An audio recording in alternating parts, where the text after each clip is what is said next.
اللهم صل وسلم وبارك على هذا النبي الكريم. اللهم صل على محمد وعلى آل محمد في العالمين إنك حميد مجيد. يا أيها الناس اتقوا ربكم الذي خلقكم من نفس واحدة وخلق منها زوجها وبث منهما رجالا كثيرا ونساء واتقوا الله الذي تساءلون به والأرحام إن الله كان عليكم رقيبا. Puji syukur kehadirat Allah dengan mengucapkan alhamdulillahirabbil alamin.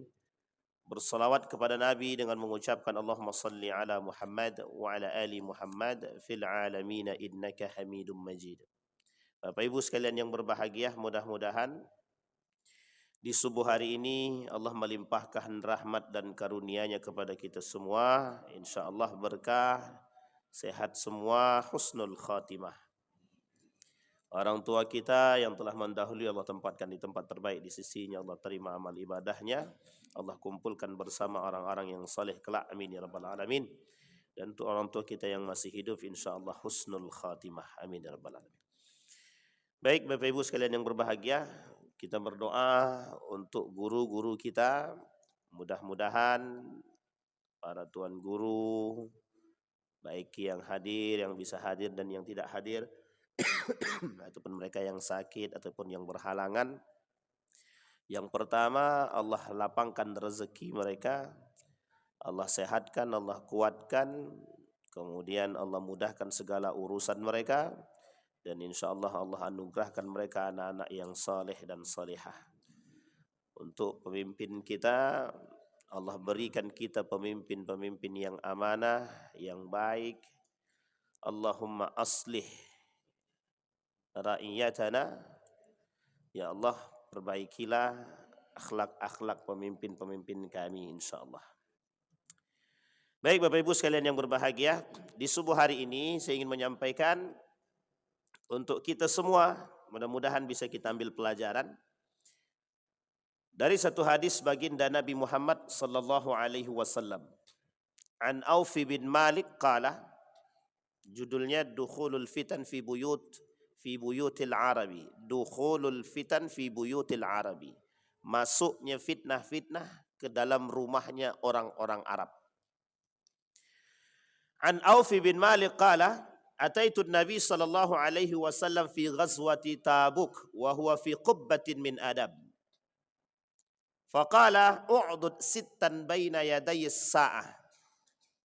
Kata Nabi dalam hadis ini dari Auf bin Malik berkata, aku mendatangi baginda Nabi Muhammad sallallahu alaihi wasallam dalam perang Tabuk, bukan ketika berperang tapi sebelum mulai berperang, atau dalam perang Tabuk itu setelah sedang beristirahat, datanglah Auf bin Malik kepada baginda Nabi. U'dud sittan baina yaday as-sa'ah. Persiapkanlah 6 hal, perhatikanlah 6 hal yang kata Nabi 6 hal itu akan menjadi salah 6 penyebab datangnya hari kiamat. Mauti, kematianku, kata Nabi. Thumma fathu Baitul Maqdis, merdekanya Baitul Maqdis, Yerusalem, Palestina. Thumma mutanun ya'khudhu fikumul ghanam, kasratul maut wal waba. Mutan artinya banyaknya kematian dan timbulnya wabah. Ya'khudhu fikumul ghamam, yang bisa membunuh binatang-binatang ternak. Thumma istifadatul mali hatta yu'ti ar-rajul 100 dinarin fayudillu sakhitan. Kemudian melimpah ruahnya harta sehingga ketika diberikan kepada seseorang mereka menolaknya. Thumma fitnatun la yabqa baitun minal arabi illa dakhalathu. Kemudian fitnah yang masuk ke rumah orang-orang Arab. Thumma hudnatun takunu bainakum wa baina bani asfar. Fayaghdiruna fayatunakum tahta 800 ghayatan wa tahta kulla ghayatin 12,000. Nanti muncul perperangan di antara kalian.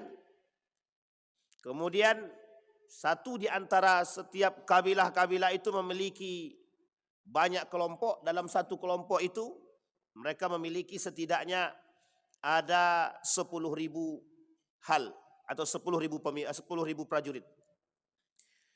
Hadis ini diriwayatkan oleh akhrajahul Bukhari fi kitab al-jizyah bab ma yahdar minal ghadar, yang perlu diperhatikan dalam lari daripada perperangan.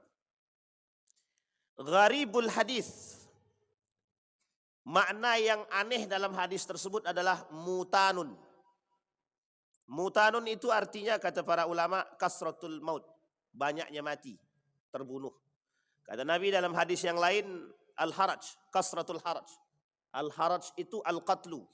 Al-qatlu itu al-khabath. Jadi dalam istilah bahasa Arab ada namanya al-haraj. Kesusahan, peperangan, pertikaian, itu bahasa hadis itu disebut dengan al-haraj. Dalam satu riwayat yang lain kata Nabi, justru Nabi juga bilang secara frontal, bukan frontal sih, lebih detail. Kata Nabi, la taqumus saa'ah hatta tazhar al-qatlu. Al-qatla, tidak akan terjadi hari kiamat sampai terjadi pembunuhan, kata Nabi. Tapi dalam riwayat yang lain kata baginda Nabi, tidak akan terjadi hari kiamat sampai al-haraj bainakum. Akan terjadi al-haraj.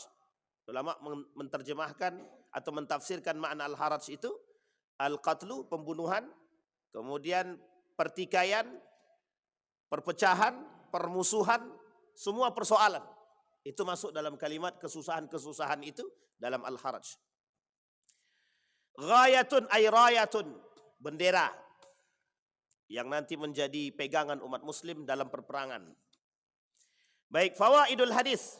Qala al-mala' 'ala al-qari qauluhu thumma fitnatun. Ada kalimat fitnah, baliyatun azimah. Kalau bahasanya bala'un musibatun. Bala'un musibah. Allahumma dfa'anna al-bala' wal waba' wal fakhsha wal fitan ma dhahara minna wa ma batan. Jadi istilah bali'un kata para ulama itu artinya bala. Nah, tapi kalau fitnah itu saking banyaknya bala, saking banyaknya musibah, maka disebut baliyatun azimah. Besar, persoalan masalah musibah yang besar. Qila hiya al-muqattal al-maqtul wal muqattal wal muqattil. Tapi dalam hadis ini awalnya bercerita tentang terbunuhnya Utsman ibn Affan, salah satu pembuka fitnah. Jadi ketika Umar bin Khattab wafat, fitnah terbuka, Utsman bin Affan menjadi, kalau bahasa kasarnya, tumbal fitnah setelah Umar itu adalah Utsman. Ini kalau kita bicara sejarah ya, bicara sejarah. Jadi sejarah itu di dalam beberapa hadis, termasuk persoalan hadis fitan itu, orang yang pertama kali menghadapi fitnah itu ya Utsman bin Affan. Fitnah yang dihadapi oleh Utsman bin Affan itu bukan fitnah biasa, tapi fitnahnya sudah luar biasa. Pembunuhan yang sadis itu terjadi pada Utsman bin Affan. Meskipun Umar bin Khattab, tapi yang paling sadis adalah pada Utsman bin Affan, setelahnya. Wa ma ba'daha, dan setelahnya. Baik Bapak Ibu. Wa inna ma khassal Arab li syarafi wa qurbiha. Tapi kemudian disampaikan, setelah terjadinya pembunuhan terhadap Utsman ibn Affan, mati atau wafatnya Utsman ibn Affan, la yabqa baitun minal arabi illa dakhalathu. Setelah terbunuhnya Utsman ibn Affan itu, fitnah itu mulai masuk ke dalam rumahnya orang-orang Arab sampai hari ini. Apakah ini dikhususkan untuk orang Arab? Nanti kita lihat. Wa qila al-murad bi buyuti abi. Kata para ulama, maksud daripada dakhala illa dakhalathu, yang dimaksud oleh para ulama, masuknya fitnah ke rumah orang Arab itu, kata para ulama, dakhalathu ala ummatihi. Masuknya ke rumah umatnya Nabi Muhammad. Sampai di sini bisa dipahami itu maksudnya Bapak Ibu. Ini penjelasan sederhana. Wa inna ma khassal Arab, tapi kenapa kok di dalam kalimat ini dikhususkan untuk Arab? Li syarafiha wa qurbiha. Kedekatan, kemudian karena kemuliaan. Maksudnya bagaimana? Nabi tinggal di Mekah, dan Madinah, orang Arab. Sehingga kedekatan orang Arab dengan agama seharusnya lebih kuat. Itu yang pertama. Yang kedua, kemuliaan orang Arab li syarafin Nabi. Jadi kemuliaan orang Arab itu karena kemuliaannya baginda Nabi Muhammad sallallahu alaihi wasallam. Pertanyaannya adalah, kalau memang orang Arab ini mulia, mengapa kok fitnah masuk ke situ? Bahasa istilah kasarnya begini. Kalau rumah orang Arab dimasuki oleh fitnah, yang dekat dengan Nabi, yang dekat dengan khususiyatu Rasul, yang dekat dengan kenabian, yang dekat dengan kearaban, yang tempat datang pertama sekali Islam, bagaimana dengan tempat-tempat yang lain? Itu istilahnya. Bisa dipahami ya? Jadi istilahnya adalah kalau Arab sudah masuk fitnah, otomatis tempat yang lain begitu. Otomatis gitu. Bahasanya begitu. Kalau di Arab itu nanti fitnahnya besar, di luar Arab jauh lebih besar. Karena sumbernya di situ. Sumber keislaman yang rusak di situ, maka di tempat lain mesti rusak. Itulah bahasa istilahnya begitu. Jadi disampaikan oleh para ulama, wa innama khassal Arab. Dikhususkan untuk Arab itu, kata para ulama, hanya li syarafiha wa qurbiha, sebagai kiasan bagi yang lain. Tetapi di dalam riwayat yang lain juga ada Nabi sampaikan dalam kitab tentang kekhawatiran Nabi tentang orang-orang Arab. Apa sebab kekhawatiran Nabi tentang orang-orang Arab? Salah satu di antaranya adalah ketika Nabi berbicara, hadis ini diriwayatkan oleh Hudzaifah.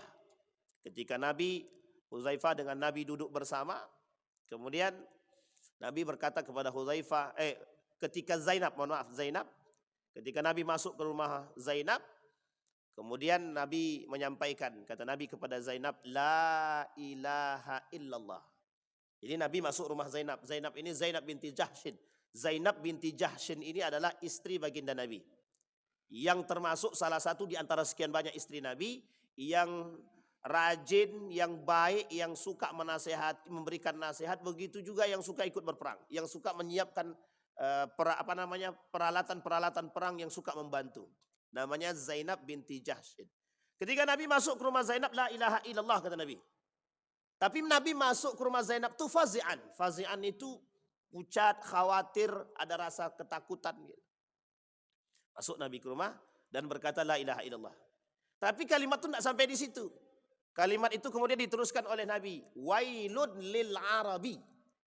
Wailun lil Arabi. Celakalah bagi orang Arab. Ini kalau diterjemahkan begini aja, ngamuk orang Arab nih. Mesti ngamuk dia. Kenapa? Wailun lil Arabi. Celakalah bagi orang Arab, katanya. Tapi hadisnya nggak sampai di sini, masih ada terusannya gitu. Kenapa Nabi bilang wailun lil Arabi? Celakalah bagi orang-orang Arab. Nah, Arab di sini oleh para ulama diterjemahkan Jaziratul Arab. Jaziratul Arab. Jazirah Arab. Jazirah Arab itu mana saja? Termasuk Saudi Arabia, negara-negara Arab, Uni Emirat Arab, Dubai, Qatar, kemudian Yaman, Mesir, semua yang masuk dalam lingkup Jaziratul Arab. Istilahnya, bahasa lainnya disebut dengan yang bersinggungan dengan kedekatan Buldanul Arab, daerah negara-negara Arab. Pertanyaan muncul, mengapa Nabi mengatakan celakalah? Kalimat wailun itu artinya apa? Lil huzni, kata para ulama, untuk kesedihan. Nah, sama dengan bahasa yang tadi. Rumah orang Arab itu tidak ada yang tersisa kecuali setiap rumah orang Arab akan dimasuki fitnah di dalamnya. Nah, sekarang ini kita belum bahas fitnahnya, tapi kenapa itu disampaikan oleh Nabi? Kekhawatiran Nabi terhadap Arab itu besar. Artinya dikiaskan oleh para ulama, maksudnya adalah untuk umatnya. Jadi kekhawatiran Nabi terhadap umatnya di akhir zaman itu besar sekali. Nah, kemudian Bapak Ibu, disampaikan oleh baginda Nabi tadi, kalian harus bersiap 6 perkara, kata dia, sebelum datangnya hari kiamat itu. Perhatikan baik-baik. Kalau sudah 6 itu terjadi, maka baina yadayi sa'ah, kedekatan kiamat itu semakin dekat. Satu di antaranya adalah yang disebut tadi mauti, kematian baginda Nabi Muhammad sallallahu alaihi wasallam. Dalam kitab Armageddon disampaikan hadis pertama itu. Hadis pertama tentang kelahiran Nabi. Hadis kedua tentang kematian Nabi. Jadi hadis pertama tentang kelahiran Nabi dalam kitab Armageddon itu adalah satu di antara tanda kiamat. Pertama, kelahiran baginda Nabi Muhammad sallallahu alaihi wasallam. Jadi lahir Nabi itu menjadi akhiruz zaman. Akhirul anbiya isyaratun an akhiriz zaman. Makanya Abu Bakar nangis. Nangisnya Abu Bakar itu enggak main-main. Di antara kegembiraan yang mengatakan sudah sudah aku bebaskan kata Allah buat kalian, aku selesaikan buat kalian. Tapi di antara para sahabat yang nangis Abu Bakar. Ternyata tangisan Abu Bakar itu adalah kepergian baginda Nabi Muhammad sallallahu alaihi wasallam. Ini singkat cerita. Maka Bapak Ibu sekalian yang berbahagia, akhirul anbiya kata para ulama akhiruz zaman. Nabi terakhir berarti akhir zaman. Setelah akhir zaman kiamat. Kayak isyaratun itu untuk siapa yang cocoknya untuk kita. Untuk kita. Kalimat itu, isyarah itu cocoknya untuk kita. Nah, Bapak Ibu sekalian yang berbahagia, yang kedua summa futiha Baitul Maqdis. Fathu Baitul Maqdis dalam proses pembebasan atau kemerdekaan Baitul Maqdis. Artinya Palestina merdeka. Sudah pernah kita sampaikan. Tsumma mutanun ya'khudhu fikumul ghanam.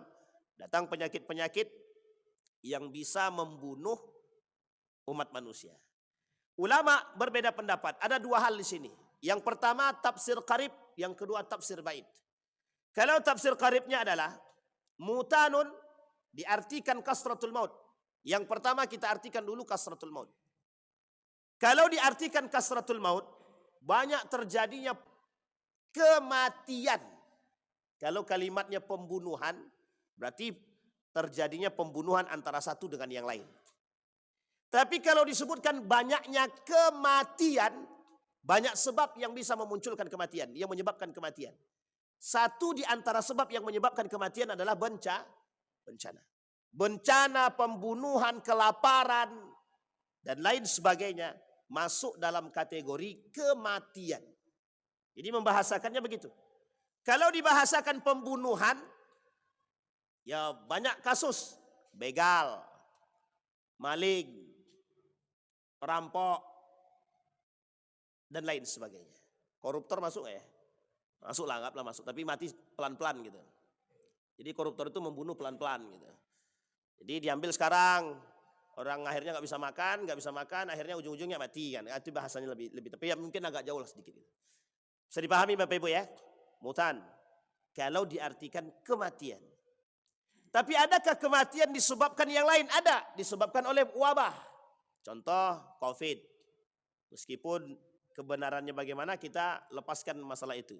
Yang jelas pada masa Nabi, Umar bin Khattab, dan para sahabat serta tabi'in pernah terjadi ada yang namanya ta'un, wabah-wabah yang lain. Dan banyak wabah-wabah yang bisa menyebabkan kematian. Dan itu tidak dipungkiri. Salah satunya adalah ketika itu terjadi di Arab, di Saudi Arabia. Ada namanya bulu onta. Penyakit virus bulu onta. Ini juga menjadi sebab kenapa suntik meningitis wajib. Daya tahan tubuh bagi orang yang berangkat haji ataupun umrah. Baik. Salah satu alasannya oleh pemerintah, begitu juga disahkan, difatwakan oleh Majelis Ulama Indonesia. Baik Bapak Ibu. Nah, itu mutan.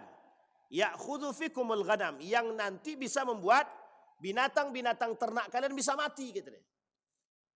Nah, kemudian summa istifaratul mal hatta yu'tir rajul mi'ata dinar.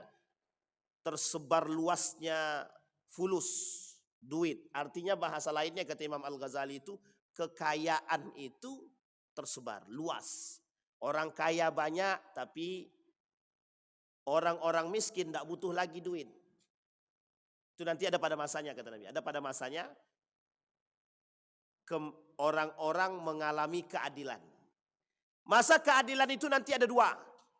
Satu, turunnya Imam Mahdi. Yang kedua Isa alaihissalam. Jadi pada dua kondisi ini, Isa dan Imam Mahdi, kondisi umat muslim itu berada pada kondisi keadilan dan berjaya. Tapi tak lama. Setelah itu dimatikan. Maka yang tersisa lagi adalah munafik dan kafir. Kemudian, nah ini tadi. Nah sekarang Bapak Ibu kita masuk pada poinnya. Yabqa la yabqa illa dakhalathu. Fitnah itu tidak akan keluar kecuali mereka akan masuk ke rumah setiap orang Arab. Setiap rumah umat-umatnya Nabi itu akan masuk ke dalamnya. Apa salah satu di antara fitnah tersebut? Salah satu di antara fitnah yang masuk ke rumah kita adalah itu fitnah keluarga. Fitnah anak, fitnah istri, fitnah suami, fitnah mertua, fitnah orang tua. Jangan nanti singgung di sini ya, udah tua-tua. Tapi ini fitnahnya begitu. Fitnah orang tua, fitnah mertua, fitnah anak, fitnah istri, fitnah suami. Karena itu yang disampaikan oleh Nabi yang disampaikan oleh Allah dalam Al-Quran. Inna azwajakum wa auladakum fitnah. Inna auladakum wa amwalakum fitnah. Begitu ayatnya berbicara. Hati-hati dengan suamimu, hati-hati dengan istrimu bisa jadi fitnah. Hati-hati dengan anakmu jadi fitnah, hati-hati dengan hartamu jadi fitnah. Hati-hati dengan keluargamu bisa jadi fitnah. Pertanyaannya adalah muncul. Fitnah apa yang dimaksud oleh Nabi? Kita lihat Pak. Baitul Arab. Di rumahnya orang-orang Arab. Kita ambil satu masa kita kaitkan dengan keadaannya Utsman bin Affan. Setelah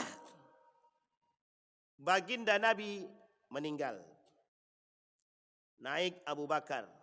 Fitnah yang muncul ketika itu meskipun tidak banyak, hanya dilakukan oleh kelompok Syiah. Yaitu terbunuhnya Siti Fatimah disebabkan oleh Umar bin Khattab dan Abu Bakrin Siddiq. Ini fitnah. Ini fitnah. Ya. Yang kedua, wafatnya Fatimah sama sekali tidak memberikan restu kepada Abu Bakar dan Umar bin Khattab, fitnah. Setelah wafatnya Fatimah, Ali bin Abi Thalib didatangi oleh Umar bin Khattab, kemudian dipanggil oleh Abu Bakar untuk menyatakan pembaiatan terhadap Abu Bakar. Itu Ali bin Abi Thalib dalam kasusnya setelah wafatnya Fatimah. Tapi pertanyaannya muncul, betulkah Fatimah berbaiat kepada Abu Bakar menjadi pemimpin? Dalam riwayat tidak disebutkan. Kenapa tidak disebutkan? Disinilah menjadi kunci bagi orang Syiah untuk mengatakan bahwa Ali dengan Fatimah tidak sependapat dengan Abu Bakar menjadi pemimpin. Itu kata orang Syiah. Padahal tidak begitu. Kita luruskan yang bengkok itu. Nah, dalam beberapa riwayat, sejarah itu mengatakan, para sejarawan, dia ada kitab namanya Saqifah Bani Sa'idah. Ini kalau yang suka berangkat umroh tahu nih, Saqifah Bani Sa'idah itu ada tempat perpolitikan pertama yang terjadi dalam Islam. Tapi dijadikan buku oleh kelompok Syiah karena kasusnya di situ.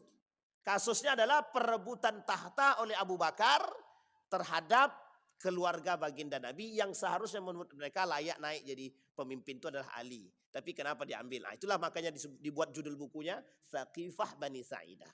Karena kejadiannya di Saqifah Bani Sa'idah, tak jauh dari di sebelah kanannya Masjid Nabawi. Kembali kepada cerita.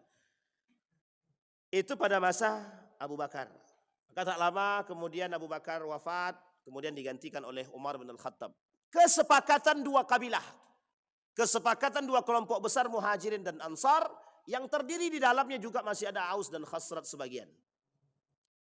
Jadi istilah sejarah itu sebenarnya unik. Mengapa ini disampaikan dalam hadis Nabi untuk memberikan penjelasan yang lebih kepada umat muslim bahwa kelak Nabi sendiri mengetahui akan terjadi pertikaian yang sengit di antara tubuh umat muslim. Salah satunya itu.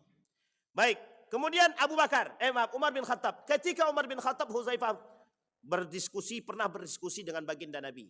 Salah satu penyebab terbukanya fitnah itu adalah ketika wafatnya Umar bin Khattab. Fitnah yang keluar bagaikan air dari keran itu. Air itu saking lancarnya, saking derasnya. Tapi Bapak Ibu dalam sejarah kita lihat. Kapan fitnah itu mulai muncul? 6 tahun setelah kepemimpinan Utsman ibn Affan. Jadi 6 tahun pertama kepemimpinan Utsman ibn Affan itu Utsman ibn Affan sangat dipuji, disanjung baik. 6 tahun masa di akhir kepemimpinan Utsman bin Affan, di situ muncul fitnah nepotisme. Muncul fitnah lagi, tuduhan terhadap mengotak-atik Al-Quran, merusak Al-Quran. Al-Quran sebagian ayat dihapus oleh Utsman ibn Affan. Yang ketiga muncul korupsi. Yang keempat ketidakadilan. Sehingga kasusnya adalah Bapak Ibu ketika Umar bin Khattab mengganti seorang gubernur di Basrah itu, yang dilalah kebetulan gubernur tersebut masih ada hubungan dengan Utsman ibn Affan. Mereka tidak setuju, itu dijadikan tidak setuju pemilihan tersebut, dianggap Utsman ibn Affan ini nepotisme. Padahal Bapak Ibu kalau kita mau merujuk kepada keyakinan dan kebaikan, tidak mungkin sekelasnya Utsman ibn Affan itu orang yang setiap malamnya menghatamkan 2 kali baca Al-Quran, 2 kali khatam Al-Quran setiap malam dalam sholatnya, setiap malam 2 kali khatam. Siapa yang bisa satu malam itu 2 kali khatam? Boro-boro 2 juz, tidak usah lah, Al-Baqarah aja satu malam. Itu udah pengkor kaki kan gitu. Tapi Bapak Ibu dalam kitabnya At-Tibyan fi Adab Hamalatil Quran itu memang betul. Ada orang yang bisa menghatamkan Al-Quran 1 hari 1 malam itu 1 kali. Jadi 1 hari 1 kali. Itu sebenarnya biasa. Ada orang yang bisa menghatamkan sahabat Nabi 1 hari 1 malam 8 kali. 4 kali di siang hari, 4 kali di malam hari. Khatam Al-Quran 4 kali, 8 kali, 1 hari 1 malam. Pertanyaannya bagaimana? Nah, itu pandai-pandai mereka lah. Tapi pernah dicoba Bapak Ibu. Ada seorang mahasiswa Universitas Islam Madinah itu, kalau saya tak salah itu, pernah beliau mencoba menghatamkan Al-Quran 1 hari itu, 1 hari 1 malam 1 kali. Jadi selama Ramadan itu 30 kali dia khatam. Setiap malam dia khatam. Setiap malam. Itu seperti yang dibuat oleh Temboro kalau saya tak salah ya. Dalam Ramadan mereka menghatamkan setiap malam 30 juz. Itu Masya Allah, itu gimana berkahnya Pak. Jadi kalau negara kita diisi dengan begitu memang enak, nikmat gitu kan. Para koruptor itu dibawa untuk diajak berdiri dari pagi sampai dari malam sampai subuh gitu kan untuk sholat. Wah itu kayaknya tobat deh kayaknya tuh. Insyaallah. Bisa dipahami Bapak Ibu. Sekarang kita kembalikan Bapak Ibu. Utsman bin Affan. Tuduhannya itu. Nah saya sudah pernah ceritakan di sini tentang terbunuhnya Utsman bin Affan, sudah saya ceritain Pak. Tapi Nabi mengatakan dalam hadis begini, kata para ulama, merujuk kepada pemahaman para ulama itu, yang disebut dengan fitnah itu apa? Apakah karena kematian itu? Tidak. Sebab terbunuhnya Utsman ibn Affan. Ternyata Bapak Ibu, sebab terbunuhnya Utsman ibn Affan itu adalah fitnah syahwat. Ini sering saya sampaikan Bapak Ibu. Hati-hati. Yang namanya fitnah ini tak lihat dia Pak. Mau dia alim ulama sekalipun fitnah ini tetap masuk. Mau dia alim ulama sekalipun dia tetap masuk. Kita ambil contoh. Nabi bilang dalam riwayat yang lain gini kata Nabi. Kata baginda Nabi Muhammad SAW. Huzaifah berkata, sami'tu Rasulullah SAW yaqul, ya'ti fi akhir zaman. Akan datang satu masa di akhir zaman kata Nabi, qaumun hudatsaul asnan. Hudatsaul asnan ini nanti kita bahas. Sufahaul ahlam yaquluna min khairi qaulil bariyah yamruquna minal islam kama yamruqus sahma minar ramiyah la yujawizu imanuhum hanajirahum fa aynama laqitumuhum faqtuluhum. Kata Nabi. Ingat kalimatnya faqtuluhum. Fa inna qatlahum ajrun liman qatalahum yaumal qiyamah. Kita lihat Pak. Apa maksud hadis ini? Kata baginda Nabi, akan datang satu masa di akhir zaman kaumun hudatsaul asnan. Siapa hudatsaul asnan tersebut? Hudatsaul asnan itu orang yang pandai berbicara tapi mohon maaf. Kalau bahasa kasar kita sekarang ini begini. Banyaknya khutbah, sedikitnya fuqaha. Banyaknya penceramah, sedikitnya yang faqih, yang alim. Yang kata Dr. Mustafa Umar itu, yang takut dengan Allah itu sedikit, tapi yang pandai ceramah itu banyak. Nah, gitulah bahasanya. Itu kata beliau. Nah kemudian Bapak Ibu, apa yang disebut dengan sufahaul ahlam? Al-juhala, orang bodoh. Da'ful atau da'iful ukul, lemah akal. Bisa dipahami Bapak Ibu ya? Jadi lemah akal. Nah ini yang dimaksud. Nah kata Nabi, tidak akan terjadi hari kiamat sampai atau akan datang satu masa di akhir zaman sampai muncul kaumun hudatsaul asnan. Mulut mereka lancar berbicara tapi tidak ada yang takut dengan Allah. Gitu. Ini kalau kita berbicara. Pertanyaannya adalah pada masa Utsman ibn Affan hidup, ini sahabat Nabi. Sahabat Nabi. Pertanyaannya muncul. Apakah tidak ada orang yang mengerti agama? Ada enggak yang mengerti agama? Ali bin Abi Thalib masih hidup. Ali bin Abi Thalib masih hidup. Sahabat Ibnu Umar masih hidup. Ibnu Zubair masih hidup. Zubair ibn Awam masih ada. Bayangkan Pak, cucu Nabi masih ada. Al-Hasan wal Husain masih ada. Masih hidup. Tapi Nabi sudah bilang duluan. Hudatsaul asnan kata Nabi. Kapan masa itu datang? Kapan masa itu datang? Mulai bergeser sedikit demi sedikit orang-orang yang takut dengan Allah. Rata-rata hari ini orang mengatakan takut dengan Allah dalam lisan, tapi tidak takut dengan Allah dalam hati. Itu yang dimaksud. Oh kalau dibilang takut dengan Allah, takut. Tapi kalau pokoknya kau nanti akan kutuntut di hari kiamat. Ya udah silahkan. Gitu aja. Tidak ada rasa takut sama sekali. Ini banyak yang suka, mohon maaf, yang suka nipu-nipu.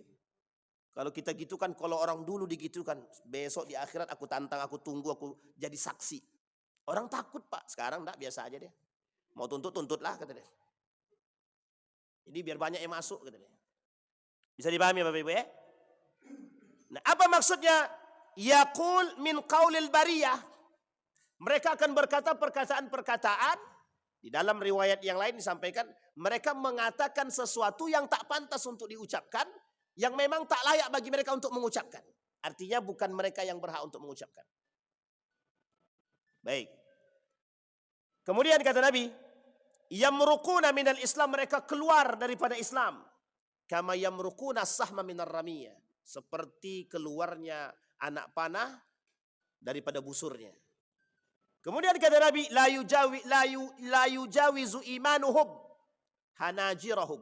Tidak akan keluar iman mereka itu daripada tenggorokan mereka nih. Maksudnya itu cuma sampai di sini, enggak sampai ke dalam. Fa aina ma laqitumuhum faqtuluhum. Kalau kalian bertemu dengan mereka di akhir zaman, ini maksudnya apa?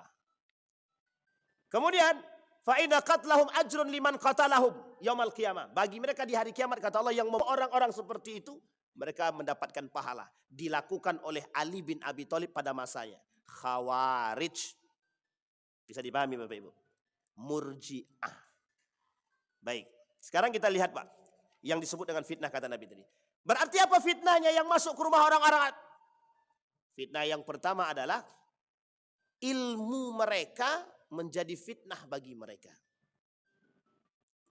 Pertanyaannya apa khusus bagi orang Arab? Tidak semua Pak. Bagi orang alim fitnahnya adalah ilmu mereka sendiri. Yang disetir oleh hawa nafsu mereka sendiri.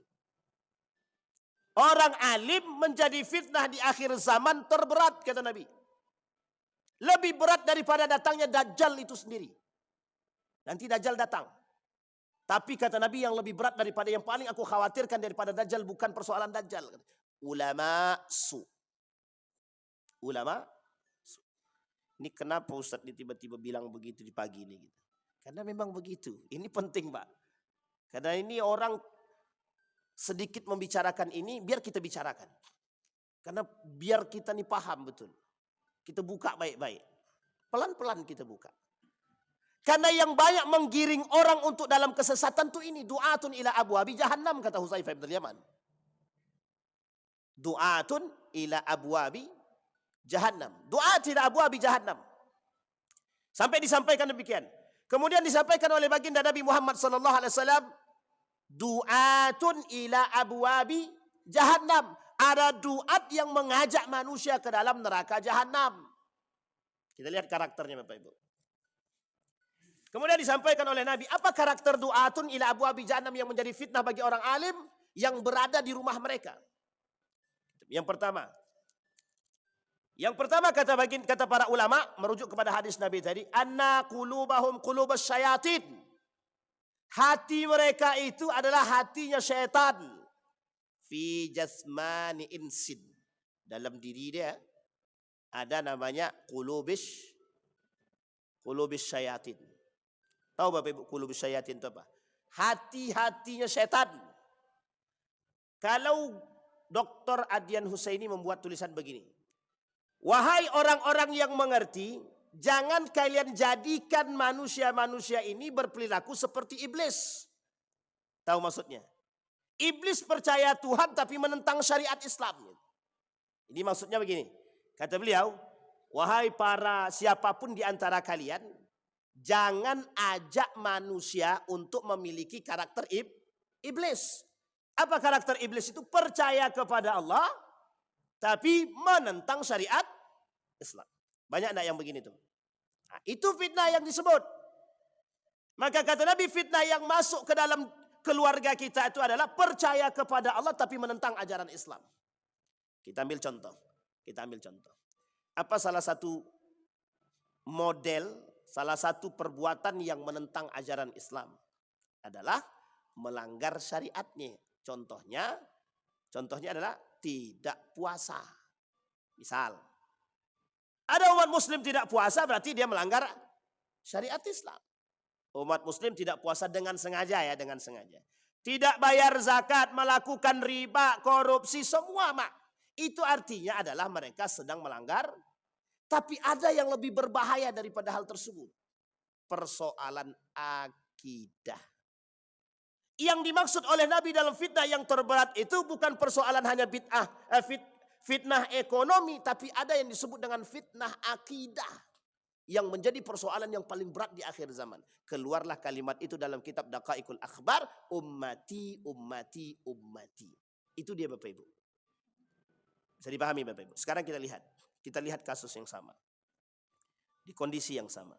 Kenapa Nabi mengatakan ummati, ummati, ummati? Saking takutnya Nabi dengan umatnya di akhir zaman itu, apa yang ditakutkan oleh Nabi? Dukhul apa? Al-fitnah fi buyutil mu'minin. Masuknya fitnah ke dalam rumahnya orang-orang beriman. Bisa dipahami ya? Contoh, seorang istri tidak berani menasehati suaminya ketika suaminya mengambil yang haram. Justru yang ditakutkan istrinya yang minta. Kita ambil contoh. Para pelaku koruptor itu punya istri nggak? Ada dua kemungkinan. Sudah diingatkan tapi tak mau. Yang kedua, memang tidak diingatkan. Ada kemungkinan ketiga. Istrinya minta. Bisa jadi apa tidak? Ini fitnahnya istri.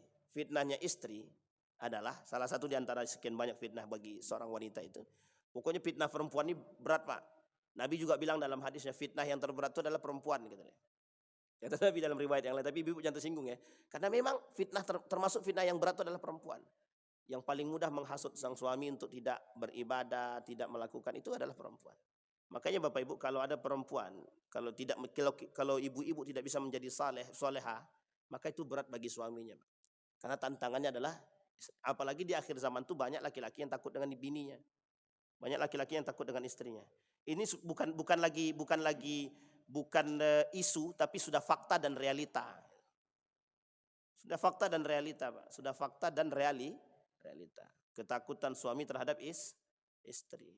Sehingga banyak suami yang masuk penjara hanya gara-gara tuntutan Bang, aku minta beli mobil. Nggak ada duit deh, korupsi aja Bang. Itu kan terang-terangan. Baik Bapak Ibu, itu yang pertama.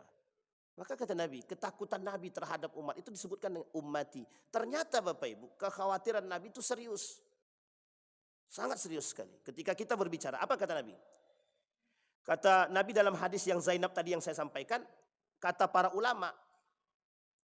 Kata ulama itu begini.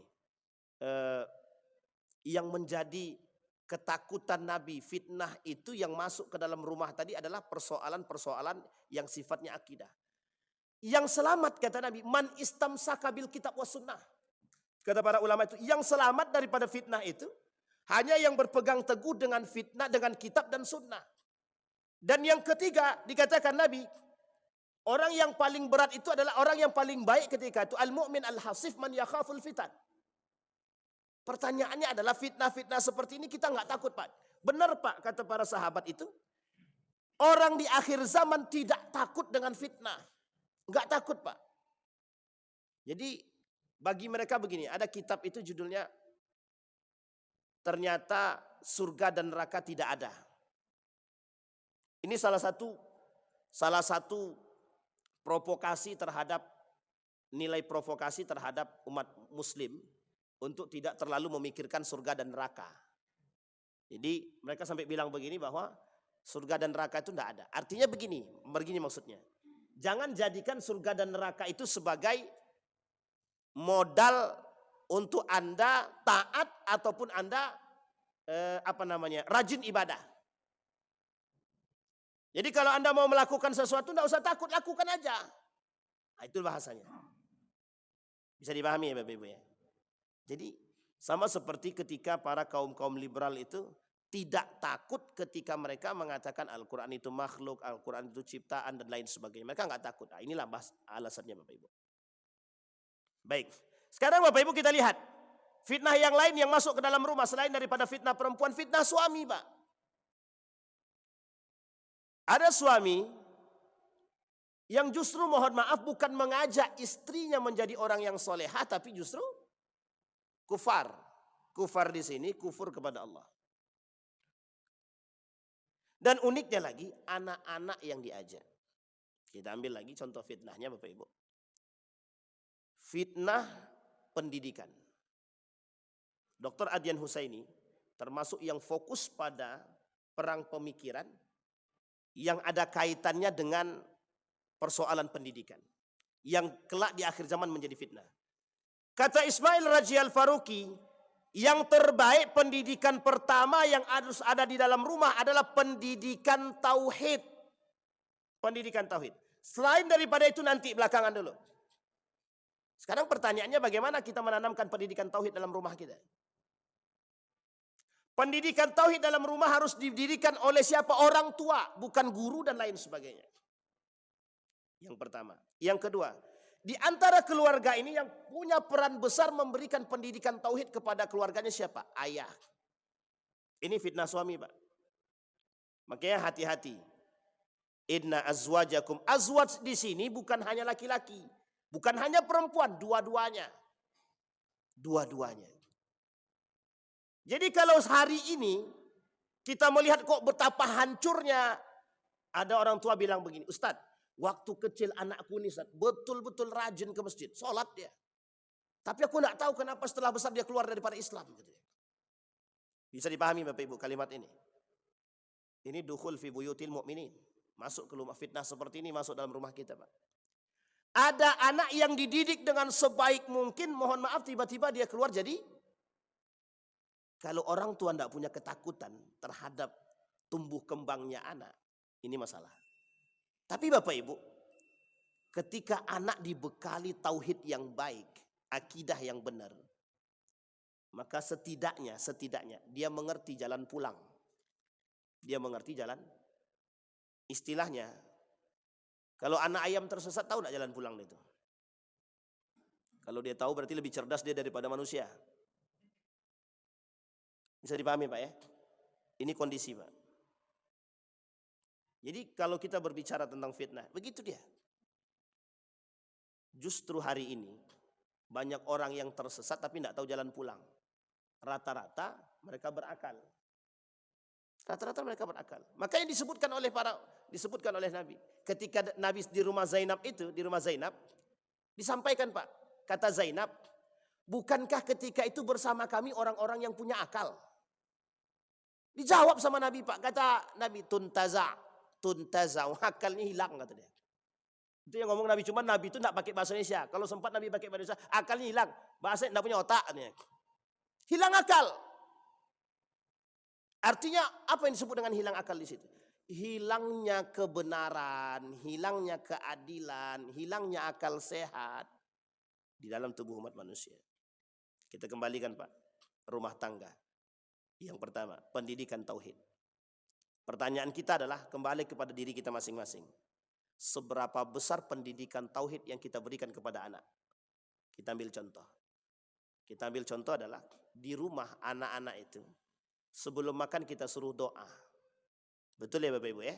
Tapi ketika anak-anak itu belajar kita katakan begini, kalau kau tidak belajar keras sungguh-sungguh kau tak akan cerdas. Hilang pendidikan tauhid kita. Tapi akhlak dan etikanya dapat. Akhlak dan etikanya dapat. Tapi pendidikan tauhidnya hilang Pak. Hilang. Ini istilahnya Pak. Ini dalam tulisan Profesor Dr. Hamid Fahmi Zarkasi yang beberapa 2 hari yang lalu saya baca begini. Ada namanya Averroisme.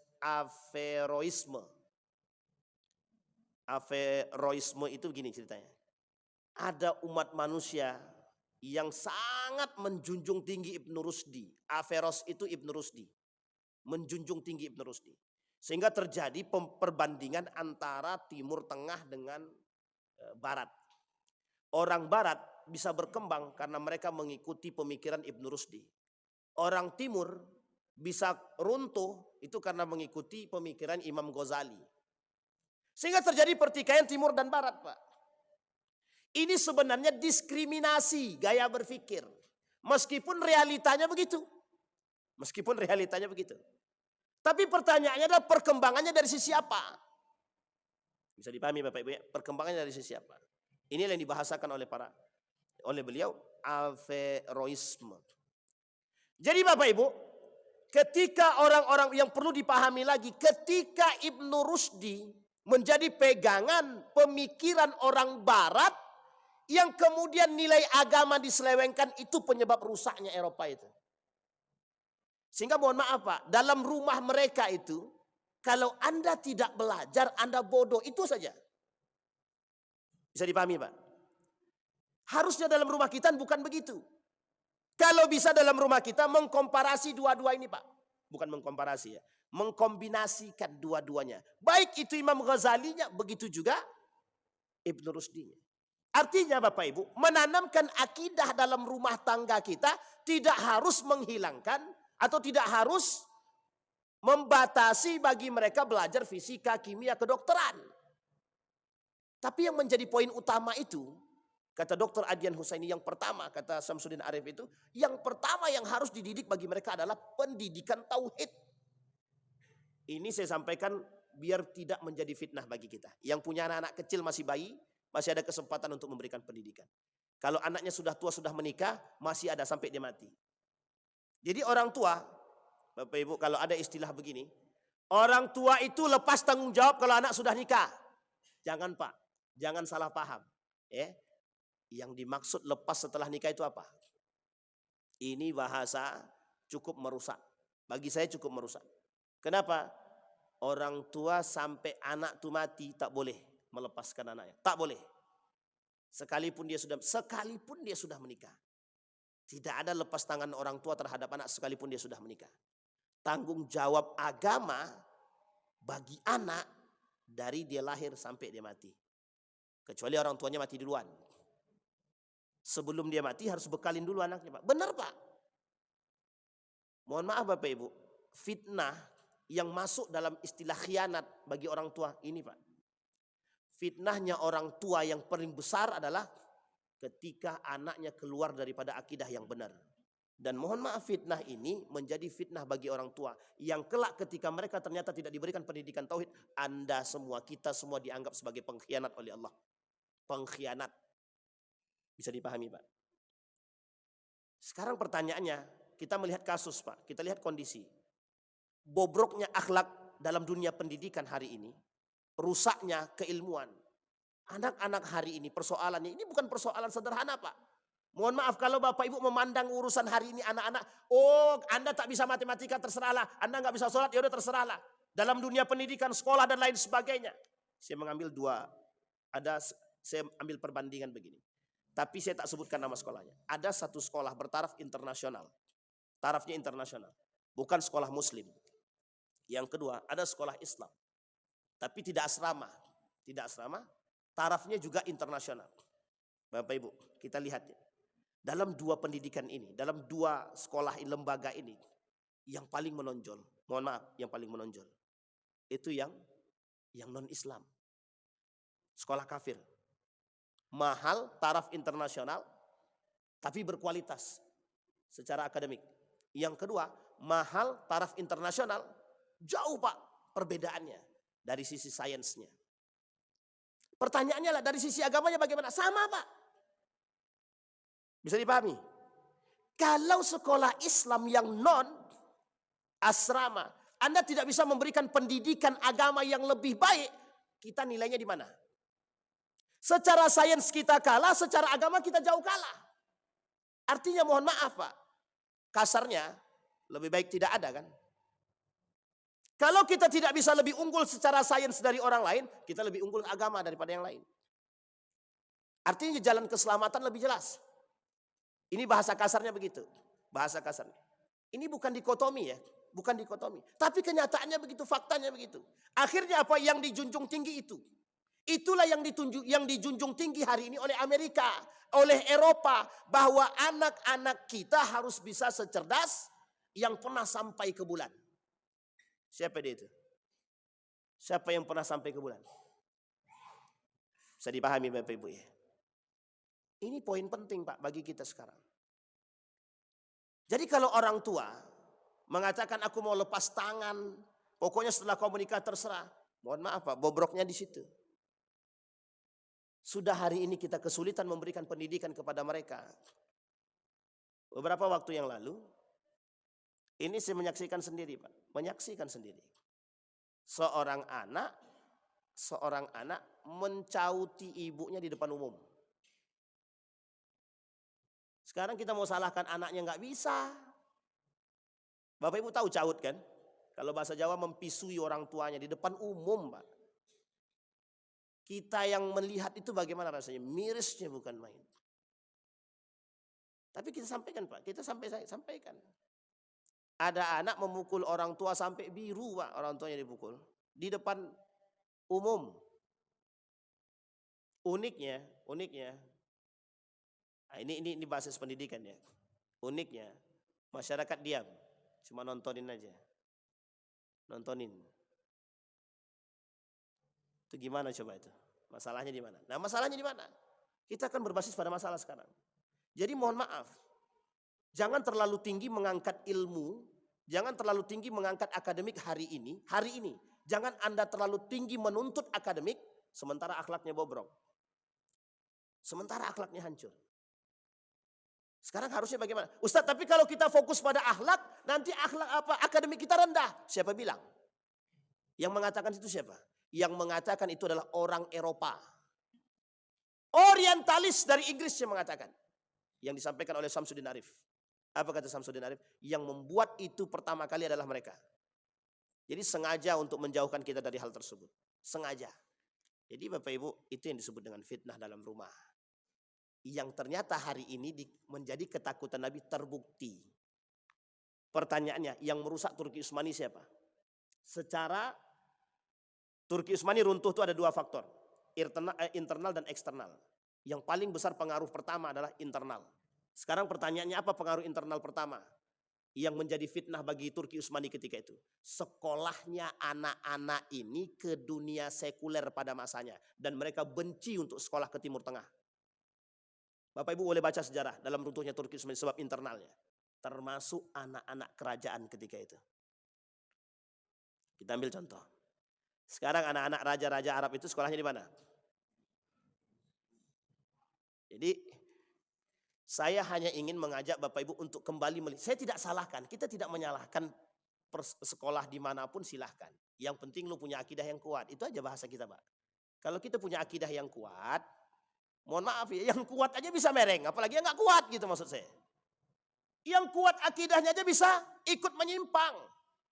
Saya tanya Bapak Ibu. Yang dulu pernah mengatakan semua agama sama itu muslim apa bukan? Gelarnya apa? Sekolahnya di mana? Imannya bagaimana? Sekolah pesantren kok.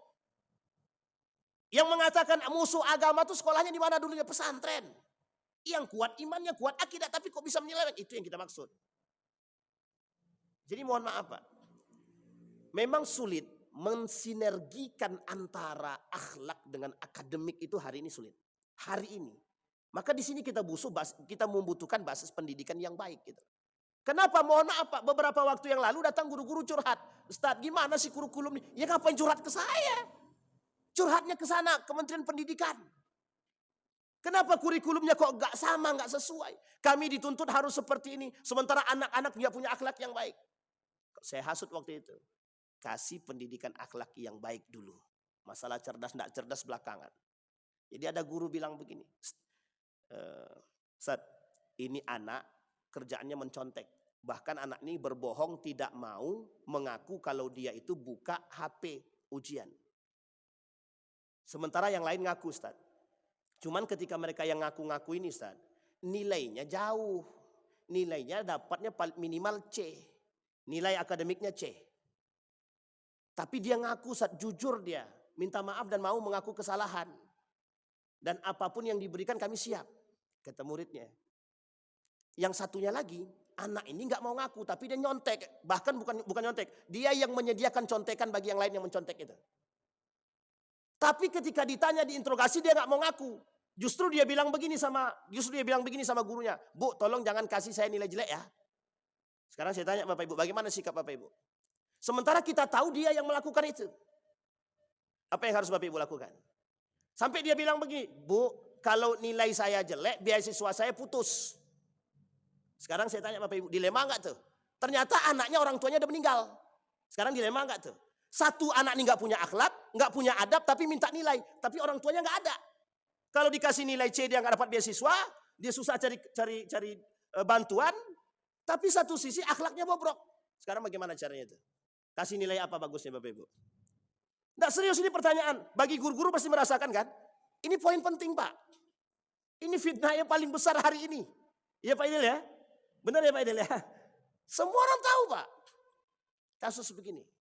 Sampai mohon maaf, di sekolah kita sekarang, ini kita kasih Pak, di sekolah kita. Termasuk di beberapa universitas itu. Yang menjadi mohon maaf, daripada standar kami turun lebih baik, mohon maaf, nggak apa-apa. Anak tuh bodoh yang penting dinaikkan nilainya. Nilai standar universitas wajib B. Wajib B. Mau anaknya bodoh, mau anak seperti apa B. Mau anak nggak punya akhlak, terserah yang penting B. Sekarang pertanyaannya mau kita bawa dalam rumah. Kalau pendidikan seperti ini, di dalam rumah kita berikan pendidikan yang baik, akhlak yang mulia, masuk sekolah berbenturan Pak. Apa yang harus kita lakukan? Sekarang yang menormalisasi, mohon maaf, yang menormalisasikan penipuan, yang menormalisasikan ketidakjujuran siapa? Kita yang harus Pak.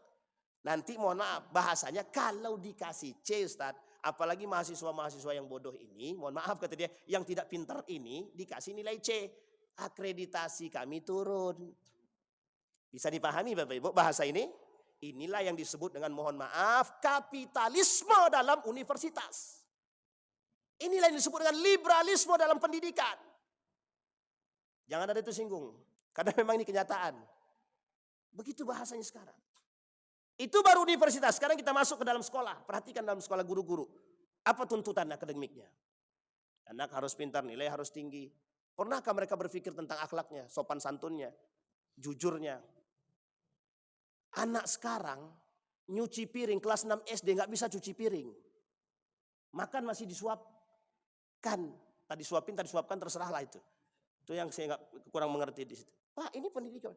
Nabi bilang ini fitnahnya, ini paling sederhana Pak fitnahnya Pak. Sekarang saya tanya Bapak Ibu, kita kembali ke rumah orang Arab. Hampir semua rumah orang Arab punya pelayan. Bapak Ibu lihat gimana karakternya mereka. Pesuruh dan tidak mau disuruh. Tapi berbeda dengan negara asing. Saya ambil contoh, ada salah satu negara, kita sebutlah negara itu Belanda. Satu ketika anak kawan saya sekolah di situ. Dia videokan, divideokannya, dikirimnya sama saya video tersebut. Semua anak-anak yang asli sana, itu ketika bertemu dengan gurunya tidak ada yang salaman. Ketika anaknya dia nih, ketemu dengan gurunya tadi, salaman, cium tangan. Nangis gurunya. Jawab gurunya langsung, belum pernah ada yang mencium tangan saya kecuali anak ini. Akhirnya apa Pak? Dia bilang, mulai besok semua anak-anak kita cium tangan. Satu pendidikan yang sangat sederhana sekali, yang bisa kita temukan. Meskipun bagi kita itu biasa Pak. Bagi mereka itu hal yang sangat luar biasa. Artinya menghargai, menghormati, itu bagian daripada pendidikan. Itu yang tidak ada sekarang. Itulah fitnah yang hilang dari kita. Bayangkan Pak, Kalau kita membicarakan persoalan menghormati dan menghargai, harusnya tidak ada istilah perayaan Natal bersama. Kalau ada bahasa menghargai dan menghormati, tidak ada istilah perayaan Natal ini pendidikan yang lain. Bisa dipahami Pak ya? Tidak ada istilah doa bersama. Ya agama masing-masing, doa masing-masing. Tidak perlu masukkan dalam kurikulum, tidak perlu dimasukkan dalam pendidikan. Setiap orang punya pendidikan dan kurikulum masing-masing, silahkan lakukan. Bisa dipahami sampai di sini Bapak Ibu? Baik. Ini satu di antara sekian banyak fitnah yang dikhawatirkan oleh Nabi. Nah Bapak Ibu, dampaknya apa? Inilah yang disebut oleh para ulama sedikit demi sedikit berkurangnya nilai. Nah nilai-nilai yang berkurang sedikit demi sedikit inilah yang kelak menyebabkan kerusakan. Akhirnya apa? Manusia lebih penting ilmu daripada kata Imam Al-Ghazali. Disinilah bahasa perperangannya Pak. Jangan terlalu meninggikan akhlak, rendahkan akademik, akhirnya rendah. Enggak Pak, tidak.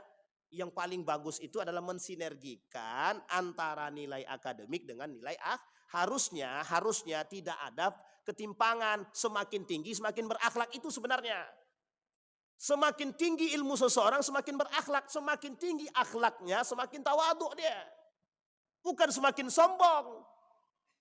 Harusnya tingkat kriminal semakin rendah. Tinggi tingkat pendidikan kita, harusnya semakin tingkat kriminalnya semakin tinggi, semakin rendah. Kenapa semakin tinggi ilmu semakin berakhlak, semakin tawadhu. Tidak ada yang mau melakukan kriminal seharusnya. Pertanyaannya missnya di mana? Masalahnya di mana? Bisa dipahami Bapak Ibu ya? Baik, ini maka kata Allah dalam Al-Quran, makna yang sangat dalam itu ku anfusakum wa ahlikum nara. Satu. Yang kedua kata Nabi, kita rujuk kepada kitab Daqaiqul Akhbar tadi. Ini yang disebut oleh Nabi, ummati sampai 3 kali. Ketakutan Nabi yang paling besar terhadap umatnya adalah masuknya umatnya ke dalam neraka. Itulah bahasa hadis Nabi. Aku tarik dia mau masuk. Aku tarik dia mau masuk. Aku tarik dia masuk. Alantaklah. Kan begitu. Nabi sudah capek narik kita Pak. Jangan masuk neraka. Kita masuk juga. Jangan masuk neraka. Masuk juga, jalan lagi. Itulah bahasa istilah Nabi. Rajulun istauqada nara. Ada laki-laki menghidupkan api, tiba-tiba binatang melata, datang mendekati, ditarik sama laki-laki tersebut. Jangan, tapi dia tetap masuk. Itulah permisalan Nabi dengan hal tersebut, dengan umatnya. Yang disampaikan oleh Nabi dalam hadisnya. Bisa dipahami sampai di sini Bapak Ibu ya? Kita mulai dari diri kita sendiri. Kata-kata Agim itu dari dulu sampai sekarang tetap cocok itu. Dimulai dari diri sendiri, dimulai dari yang paling kecil. Artinya dalam rumah tangga kita. Kalau tak bisa skala besar, kita coba dalam skala yang kecil. Itu pun yang sangat berat bagi kita, tapi kita coba di akhir zaman. Perjuangan. Mudah-mudahan ada manfaat bagi kita semua. Mudah-mudahan bisa kita ambil ilmu. Mudah-mudahan bisa menjadi pedoman bagi kita dalam rumah tangga kita khususnya. Insya Allah menjadi keluarga yang sakinah, mawaddah warahmah, yang takut kepada Allah. Amin ya rabbal alamin. A'udzu billahi minasyaitonir rajim. Bismillahirrahmanirrahim. Hamdas syakirina hamdan naimin. Hamdan yuwafi ni'amahu wa yukafi'u mazidah. Ya Rabbana lakal hamdu kama yanbaghi li jalali wajhikal karim wa 'azimi sultanik. Allahumma faqihna fid din wa 'allimna ta'wil. Allahumma ighfir lana dhunubana wa dhunuba walidina warhamhuma kama rabbayana shighara. Allahumma 'inna ala dzikrika wa syukrika wa husna ibadatik. Allahumma ighfir lahum warhamhum wa'afihim wa'fu anhum wa akrim nuzulahum wa wasi' madkhalahum waj'alil jannata mathwahum ya rabbal alamin. Rabbana ظلمنا أنفسنا وإن لم تغفر لنا وترحمنا لنكونن من الخاسرين. اللهم انصر من نصر الدين واخذل من خذل المسلمين. اللهم اختمنا بحسن الخاتمة ولا تختمنا إلا بحسن الخاتمة. اللهم اجعل القرآن العظيم ربيع قلوبنا ونور صدورنا وجلاء أحزاننا وذهاب همومنا وغمومنا. اللهم اجعل القرآن حجة لنا ولا حجة علينا يا رب العالمين. ربنا آتنا في الدنيا حسنة وفي الآخرة حسنة وقنا عذاب النار والحمد لله رب العالمين. السلام عليكم ورحمة الله وبركاته.